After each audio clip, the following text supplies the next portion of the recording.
Hey, this is Steven Seibert. Welcome. I am just going to do a little bit of music theory on the Mountain Dulcimer for you. And I'm live right now. So if you are watching and you've got a question about how notes work on these instruments, this is a good time for it. What do I have here? I've got piano plus chromatic Mountain Dulcimer plus a regular dulcimer. What in the world is all that? On the regular dulcimer, we've got missing notes. So everywhere you see a wide space on here, there's a fret that has been removed. So right here, here, here, and then the same place is up higher.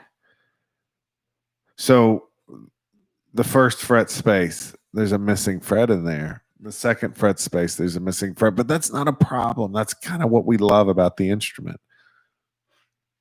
There's a lot of advantages to it. You know, in the old days, I think everybody played a little bit of something. And my mentor, David Schnaufer, always used to talk about that. It's, you know, isn't there a place for music for folks who don't go to music school? Just like you can go on a bike ride without having to enter a bike race, right? So part of what makes the Mountain Dulcimer so awesome is that these wrong notes have been removed. When you slide, you actually hear a scale. Look up here on this chromatic dulcimer. On the chromatic dulcimer, it has all the wrong notes, as it were.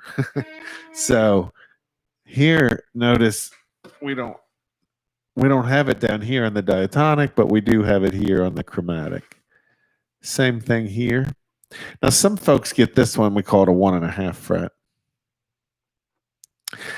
So why do I have a piano? Why do I have a chromatic? I mean, the end goal is to get to this diatonic regular dulcimer. The piano is a wonderful way to see how music works from left to right. It's maybe one of the best ways to see that kind of thing. The chromatic dulcimer is nice because it has all the notes. You know, you wouldn't want to study math on a calculator that's missing numbers. So I like to show an idea first on the piano, then on the chromatic dulcimer, and then finally we get to the goal here is the regular Mountain Dulcimer. It gives you an appreciation for what the instrument can do, what it can't do. So let me give you an example. If you look at the piano, I'll play a 5-note scale fragment.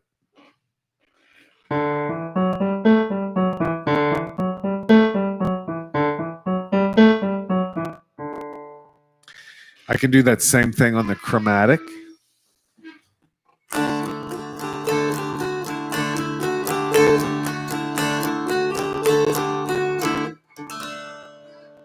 And then I can do the same thing on the diatonic.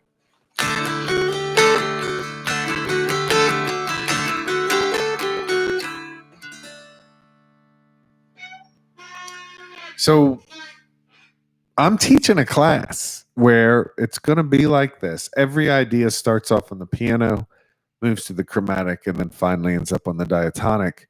I don't want to cover too much too fast. So it's a 4-week course, and we're not going to cover everything. It's going to hopefully be really practical ideas you can put to use right away. I also want to give you ways of using each new idea so you're not just stacking up knowledge. You got to make each idea your own. And the best way to do that on a musical instrument is to make music with it. So if you're interested in that, please check out stevenseifert.com. And I'll show you a little bit more here in just a second. But if you want to just read more about it or sign up, stevenseifert.com. Click on the A to Z live classes and you'll see the theory classes right there near the top. Let's look at a few things here on the piano. Like how do you know what a note is on the piano? How do you know what its name is? Well, notice that on the piano, you've got the black keys are grouped into groups of 2 and 3. So here's 3, and then here's 2, and then 3, and then 2, and it repeats all the way to the ends of the instrument. If you look for a group of 2 black keys, and you go to the bottom left corner of that group of 2 black keys, that's a C note, a C. And it's true for any group of 2 black keys. So we have 2 here, here's a C. There's a group of 2 black keys here. That's also a C. Once you know where your C is, you can name all the white keys. C, D, E, F, G, A, B, C. So here's a D. You know, we use that a lot on the dulcimer. Where's the first D on the melody string? It's going to be your open melody string.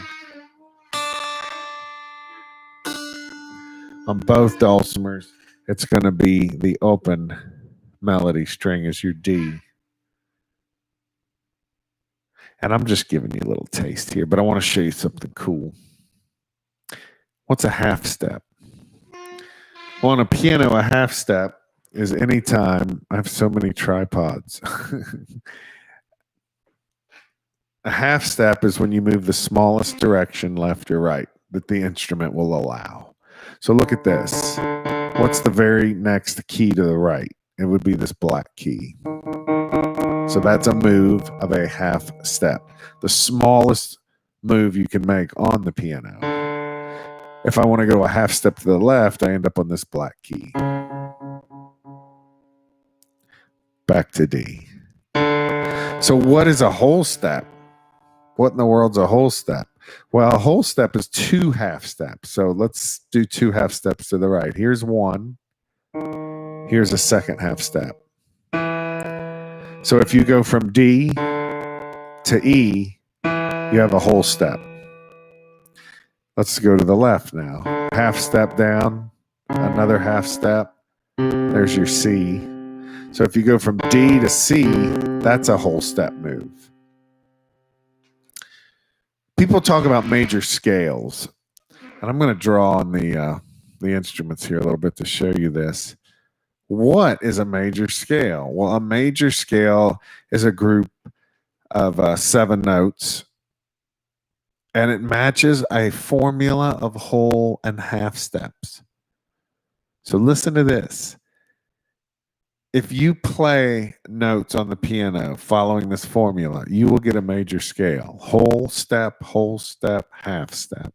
Whole step, half step. Whole, half, whole, half. Say that. Whole, half, whole, half. Let's look at that on the piano. So I'm going to start on a D. I want to start on a D because that'll give us a D major scale. So the formula says we need to start with a whole step. What's a whole step to the right of that? Right here. A whole step to the right of this. Well, that's a little tricky. If you just move a half step to the right, you get an F. If you raise that a half step, you get an F sharp. And that's what we need. So we need a whole step from D to E and a whole step from E to F sharp. Now I need a half step. So you just move to the very next key to the right. And then 3 whole steps. Here's our first one. Our second one. I need 1 more whole step. That's going to end up on this, which is not a C. It's a C sharp.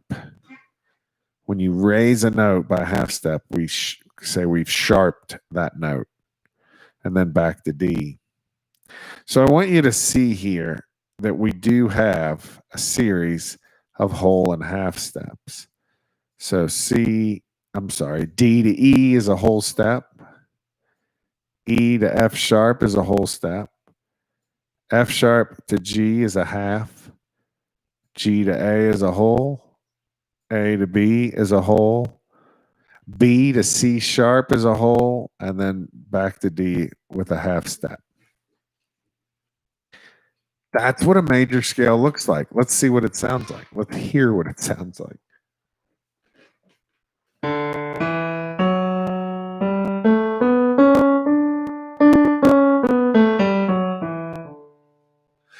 That's what you're used to hearing. Do, re, mi, fa, sol, la, ti, do. I could have started on any note and applied that formula. Well, when we start here, you end up with two black keys, F sharp and C sharp. This is the key of D major. I want you to see this on the chromatic dulcimer. Onto the chromatic. So first I need a D, and that's going to be the melody string open. Let's follow the formula. You need a whole step. That's 2 frets on the chromatic, because on the chromatic dulcimer, a single space is equivalent to a half step. So we need a whole step. So we've got 2. Now I need another whole step. So it's 2 fret spaces, a half step, a whole step, a whole step, one more whole step, and then a half step. So check this out. Whole, whole, half, whole, whole, whole, half. And it's tricky on a chromatic dulcimer. You've got to avoid certain fret spaces, and that can create stress, but it's the way you see it on a guitar or a mandolin, same kind of thing. I want you to hear this on the chromatic mountain dulcimer.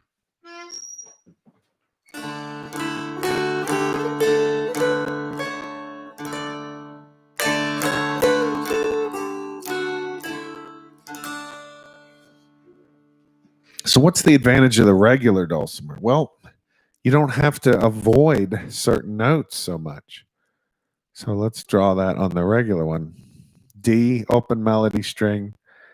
Anytime on the regular dulcimer you see one of these big wide spaces, that's a whole step. There's a missing fret right here. There's a missing fret right here. Right here. Right here. Hey, Karen, thanks for joining us. So, the wrong notes have been removed.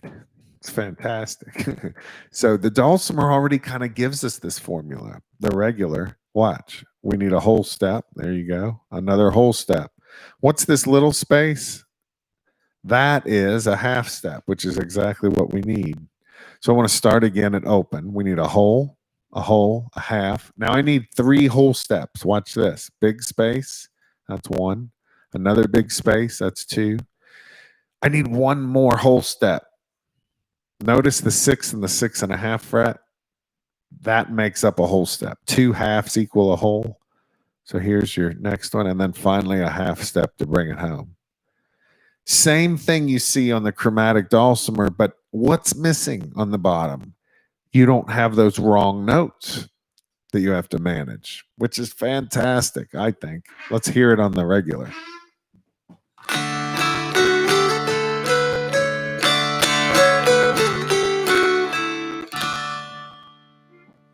So I think that's pretty cool.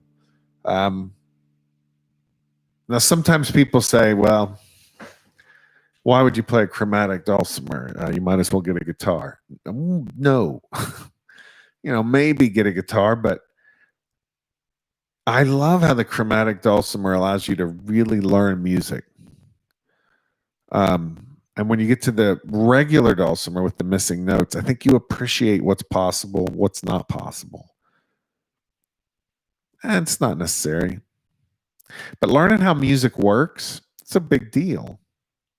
All musicians know how music works. They might use different vocabulary, but I think they're all working on it. Hello, Patricia. So let's do one more thing before I let you go.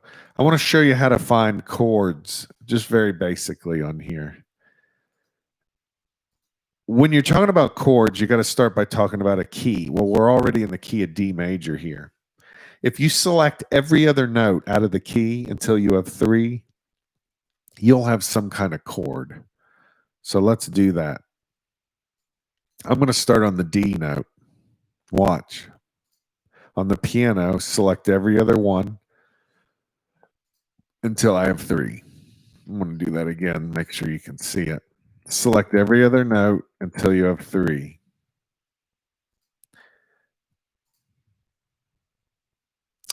The first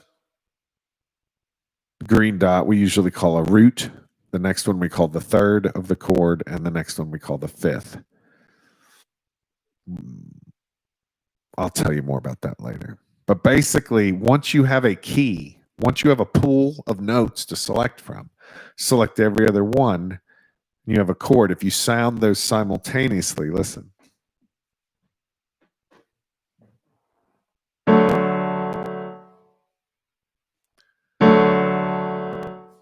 I think I moved the camera a little. It gets hard. I need a crew. I need a camera crew. A chord is 3 or more tones sounded simultaneously. So how do you find those on the dulcimer? I'm going to go ahead and erase real quick here on the dulcimers, and I want you to see this. This is cool. Actually, I shouldn't have done that. I shouldn't have done that. Let's see if I can undo it all. Yay. All right.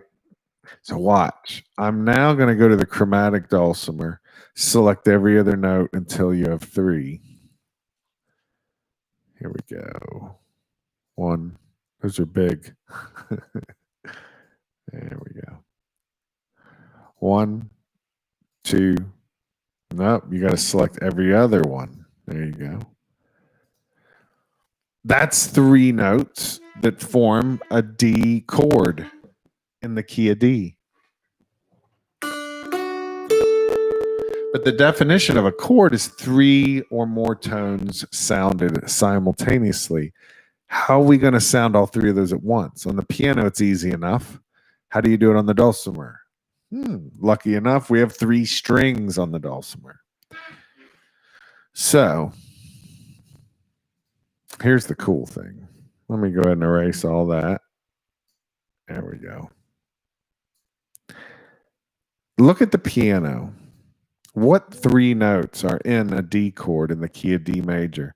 This first one that's marked with green is a D. The second green one is an F sharp. And then the next one is an A. So what I need to do on the chromatic is mark every D, every F sharp, and every A. So let me do it real quick. D, F sharp, A, D, middle string, A, D, F sharp, A, melody string, open D, F sharp, A, D. And I'm going to go ahead and do that on the regular dulcimer too. Now, what you're looking at is everywhere you can put your finger on the regular dulcimer and get something that's compatible with a D major chord. And I'm going to go ahead and use yellow here, I think, to connect these up.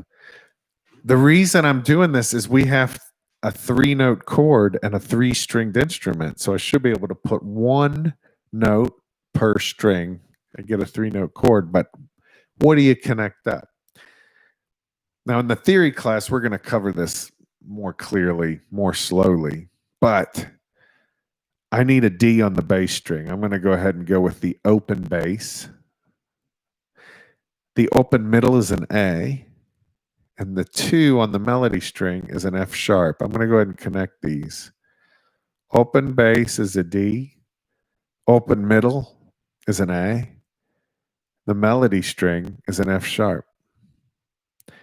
And then I'll go ahead and do that on the regular dulcimer. I can just go to the right and use the next available red dot on each string and connect those up. And what you're going to see here is the 3 basic shapes we use so often when we're playing the mountain dulcimer in the D-A-D tuning. This first one on the left we call an L. The middle one's a slant. And the one on the right is called an extended slant. It's just a little wider. So I want you to listen to these 3 D chords on each instrument.